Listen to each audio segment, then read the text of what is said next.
Se e vlerësoni fillimisht vendimin e qeverisë në detyrë sa i përket rritjes së pagës minimale. Kishte konsultime edhe me përfaqësues të bizneseve apo jo, apo i cilësoni si formale?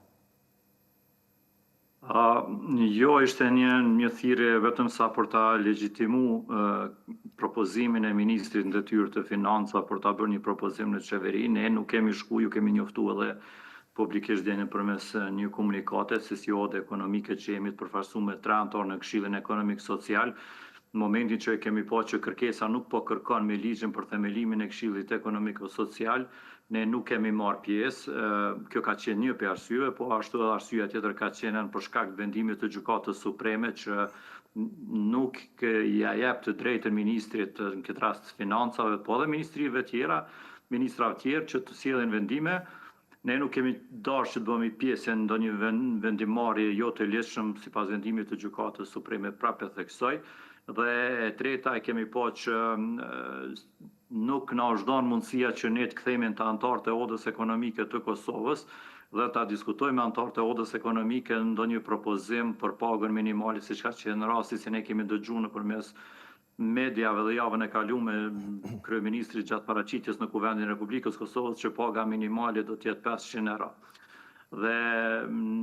ne si përfaqësues të biznesit kemi pas nevojë që të konsultohemi me anëtarët tonë dhe të shohim se cila do të jetë paga minimale, për shkak se nuk kemi kundër rritjes së pagës minimale, mirë po cila do të jetë, cilat do të ishin mundësitë më të mira që mos mu dëmtu në asnjë formë ose biznesi ose punëmarrësi, se me këtë veprim që është bërë sot dhe nëse shkohet në këtë mënyrë që është propozuar sot, me siguri që më shumë ti do të hapsojnë punëtorët për shkak se nuk do të kenë mundësi disa biznese që të realizojnë pagën prej 500 euro, po them kështu, prej muajit janar ose 425, siç e kanë marrë vendimin qeveria. Për këtë arsye, duke pa që nuk është një seriozitet në procedurë dhe nuk është një transparencë plot që kërkon edhe ligji për themelimin e Këshillit Ekonomik Social, ne nuk kemi qenë pjesë e vendimarrjes dhe nuk e përkrahemi këtë formë marrjen e vendimit aq shpejt brenda ditës për rritjen e pagës minimale. Dhe cilat janë kërkesat e juaja? Thatë që nuk pajtoheni me këtë mënyrë të vendimarrjes që ka bërë qeveria e Kosovës. Çka nëse jetësohet ky vendim dhe a kërkoni anulim?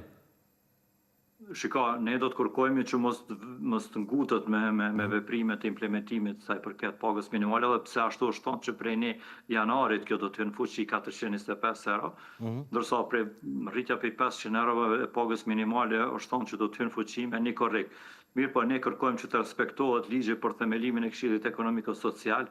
respektohet procedura në trupat e Këshillit Ekonomik Social dhe në këtë formë ashtu prapë, si që parashef procedura, ne të vim deri te një vendimarrje, deri te një, si them, deri te një limit i pagës minimale që nuk e dëmton asnjë formë biznesit, po që e përkrah dhe biznesi. Për shkak se implementimi i drejtë i pagës minimale do të jetë vetëm atëherë kur do të përkrahet nga ana e biznesit dhe nuk do dëmtohet biznesi. Kështu që ne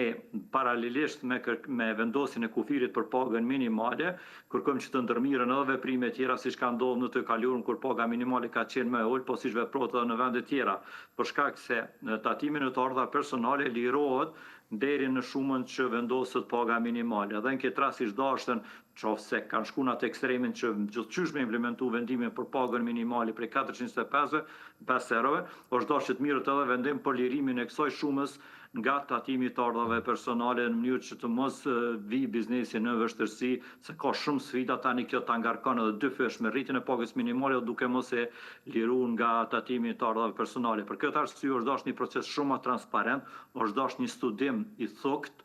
që të mos dëmtohet biznesi, po edhe të vihet tamam te një kufi që është i drejtë